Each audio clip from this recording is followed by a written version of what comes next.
as we speak, we are in the year 2024. India is big, bold, and blazing, and it's the global election year across the world. We have 4 billion people across 76 countries जो इस साल vote करेंगे. Mexico is in the brink of the history with the possibility of electing its first woman president. US में Joe Biden probably would come in for another term. India has seen its result. We are doing well there. Our political scenario is pretty much sorted. Interesting data is about 55% of voters are under the age of 42. So we are pretty young as a generation. And the women participation in the general elections this time is at par with men. So that's a good number to begin with. Now, political stability हर एक country के लिए बहुत ज़रूरी होती है because वहीं से strategies बनती हैं और वहीं से investments की opportunities बनती हैं. So politically we are almost in stable hands. What is happening now with a stable political government? The capex is increasing. Capex क्या होता है? Government ज़्यादा खर्चा कर रहा है हमारे रोड्स बनाने में, रेलवे बनाने में, डिफेंस बनाने में, जिससे ज़्यादा एक स्टेबिलिटी के तौर पे इंफ्रास्ट्रक्चर डेवलप हो रहा है. And we are generating more jobs. We are giving more opportunity to entrepreneurs to do business. Somebody said something. So government और ये तो हो गया एक long term country का infrastructure development. Now the second is we have a lot of welfare schemes like Jal Jeevan Mission, Swachh Bharat, Make in India, which the government is doing. They are time bound. जब तक scheme रहेगी investments होगा. But इससे हमें ये समझ में आता है कि India is poised well for growth. It is in stable hands. Schemes अच्छी हैं, आगे एक अच्छा pathway दिखता है और growth and investments.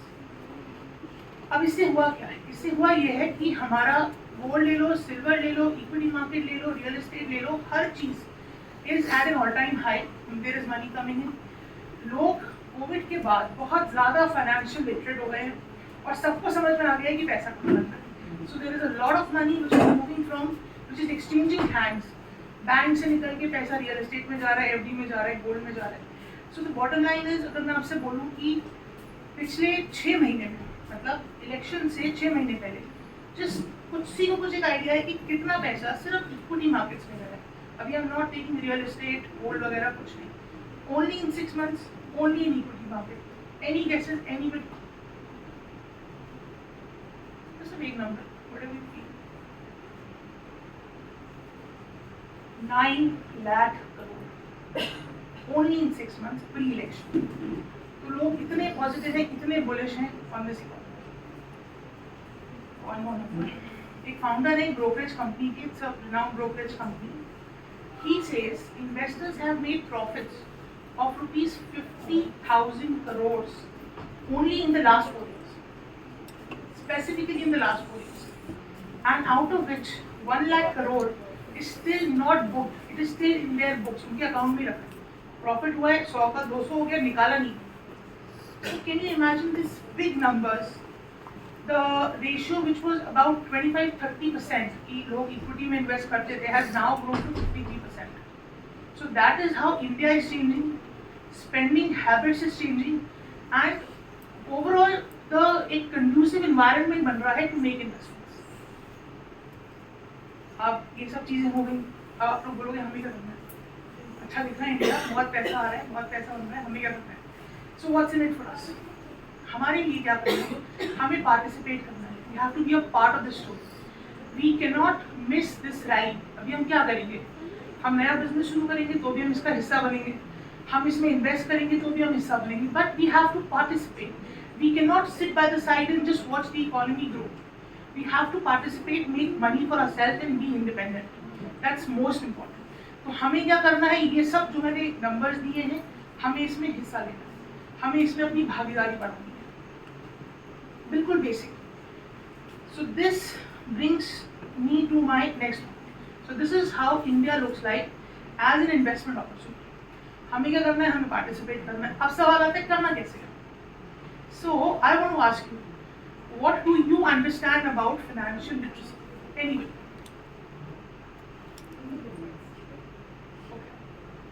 Okay. Anybody else? Taking risk of investing in different. Having knowledge of your finances or accounts, how to invest.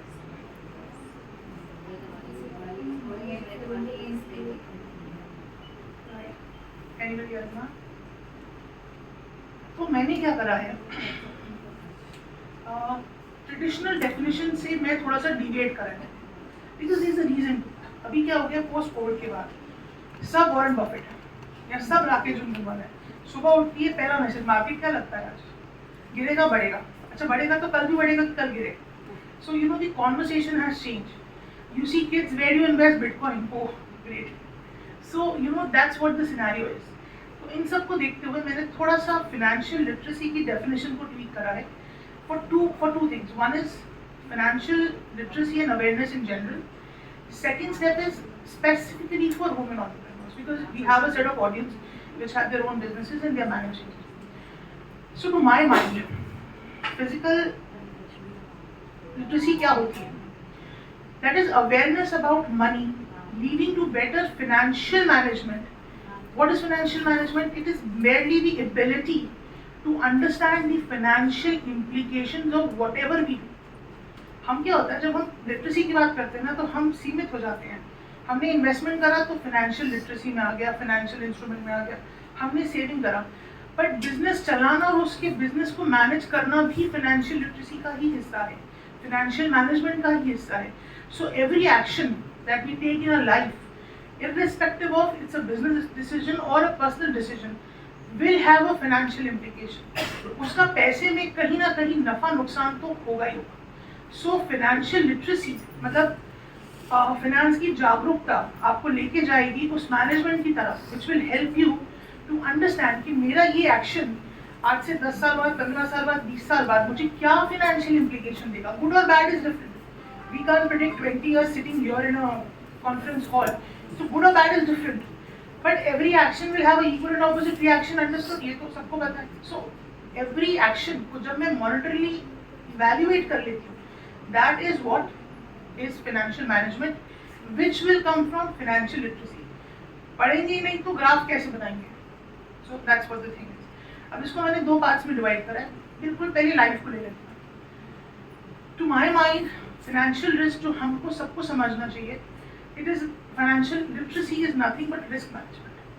The risk of ill health, risk of a business gone wrong, risk of living too long. Many people say भाई काम कर रहे हैं बढ़िया चल रहा है, but they don't know that at 60 when they retire they may end up living till 92. God willing, everybody should have a long life, but then are you up for it? Are you physically, mentally and financially more so with inflation, मतलब महंगाई, are you up for it? So that's one part of the story. So risk management becomes very important.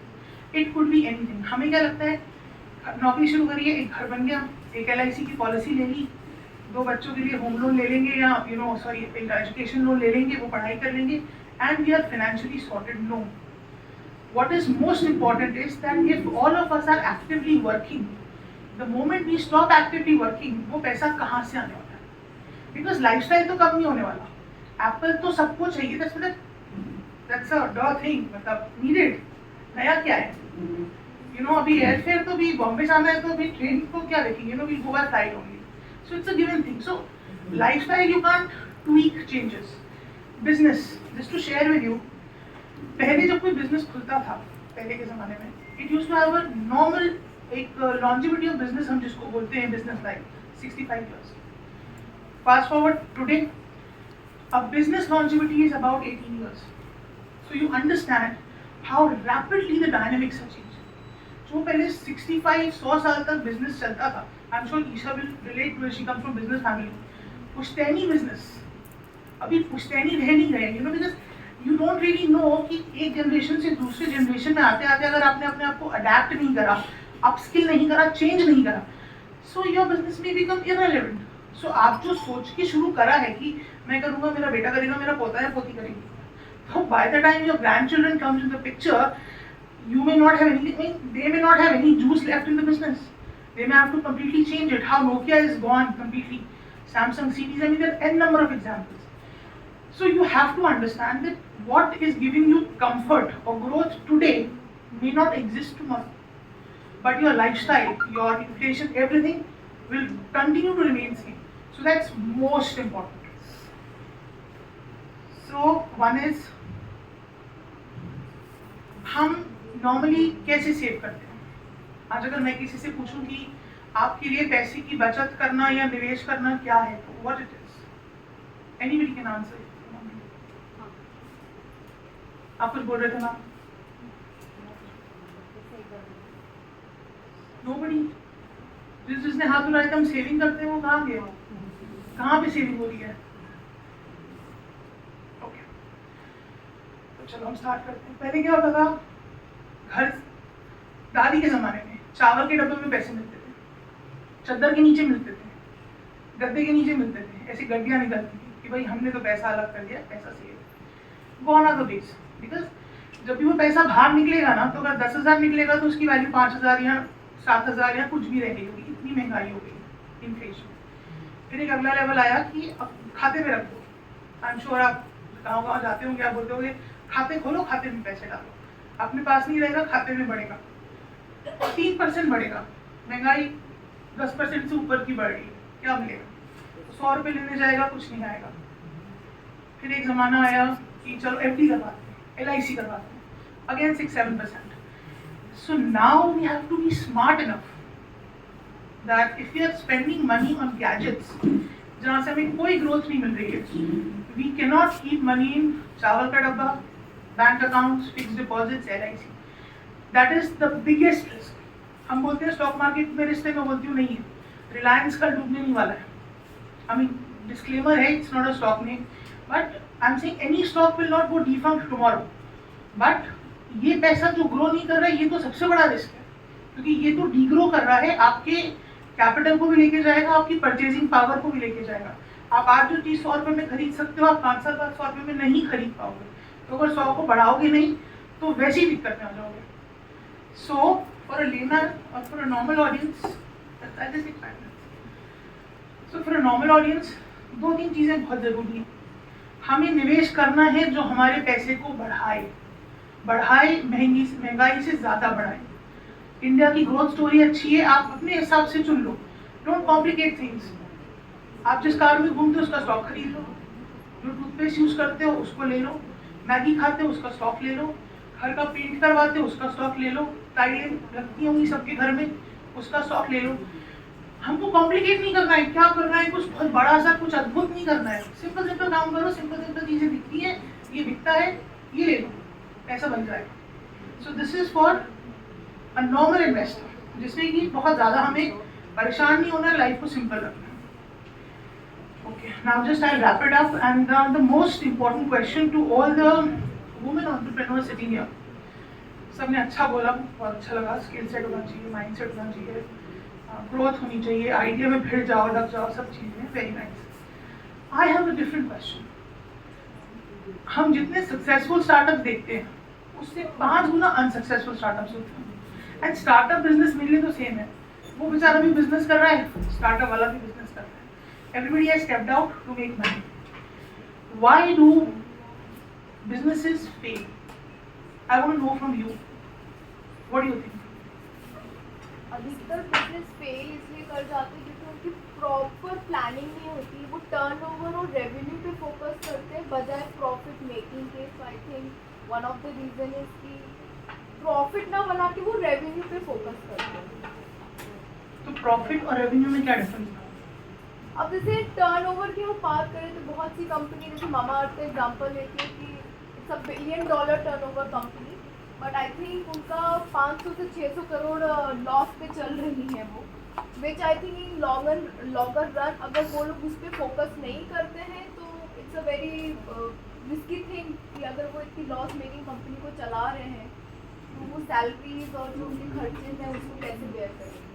Anybody else? कोई और? They don't do enough research before stepping into the business, and that too they don't do enough research in the sense a long time research.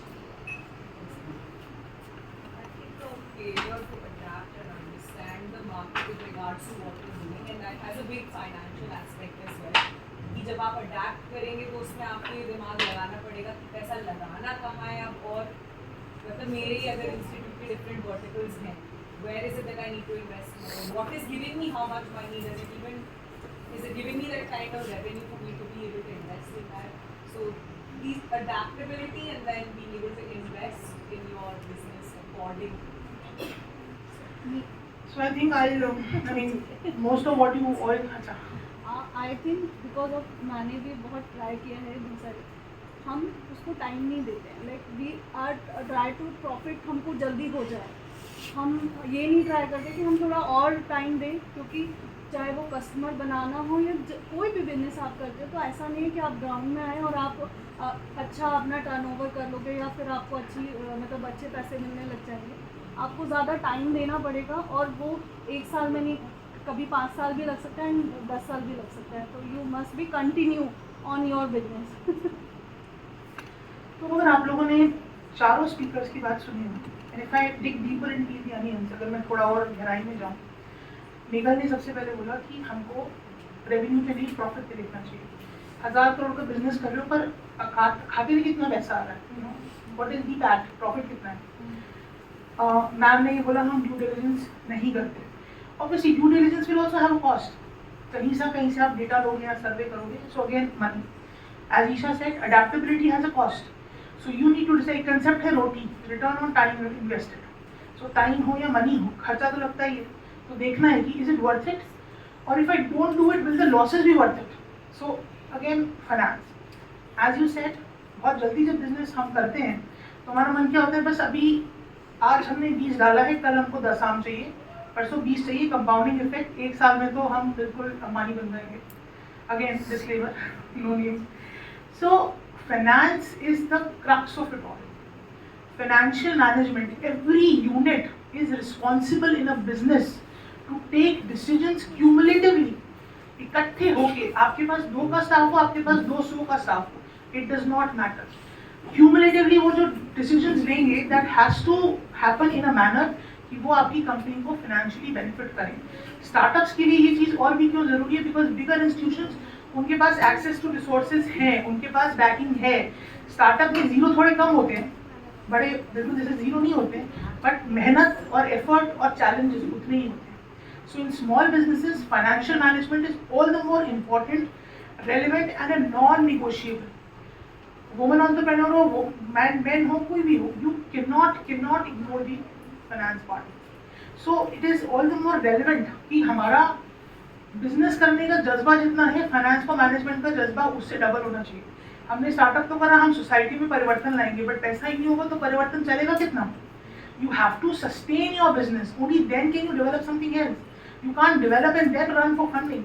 And I am saying funding, I am not against funding to begin with, but ये नया concept है. हमारे grand parents या great grand parents, they never went out asking for funds, they were always self reliant. हम खुद करके देख लेंगे. अभी अगर तुमने फंडिंग नहीं ली, oh it's been 5 years want funding, oh my god, मतलब इट्स लाइक कुछ गलत कर दिया. But to my mind, the businesses which are able to scale up without funding, they are much more commendable because they know what they are doing. दूसरे के पैसे को burn करके, cash reserve को खाली करके business करना is no sensibility. So it is very much important for any startup or a business person to have the financials in place. And इसका फिर जो crux है, I'll just wrap it up with this: ownership. Women should take ownership. काम कोई भी करे, accounting कोई भी करे, बिजनेस बुक्स कोई भी मेंटेन करे, बट ओनरशिप आपको ही लेना पड़ेगा. One, nobody can teach you, nobody can take it free. It's your this thing. आपके घर में कोई डिनर होता है, लाइक बहुत सारी मदर्स बैठी होंगी और बहुत सारे सब, कोई ऐसे बोल दे कि आपके बेटा बोल दे मेरा बॉस आ रहा है खाने, या आपके कोई बिजनेस कलीग आ रहे हैं. As a mother you will go all out to ensure that the food is proper, serve proper, गर्म चाहिए, अच्छा चाहिए. तो ऐसा पैसे में भी करो ना कि 100 रुपये अगर बाहर गए हैं तो कितना मेरे को बेस्ट रिटर्न लेकर आ रहे हैं. खाने में ज़रा सा कुछ गड़बड़ हो जाएगा तो रात को पूरी फैमिली पंचायत करेगी, यार वो दाल में ना गड़बड़, अगली बार नहीं होगी. So if food is so important, why is finance not? So this is the thing. So with this I close my case. Any questions I will be happy to answer, and that's about it. Anything else you want me to add?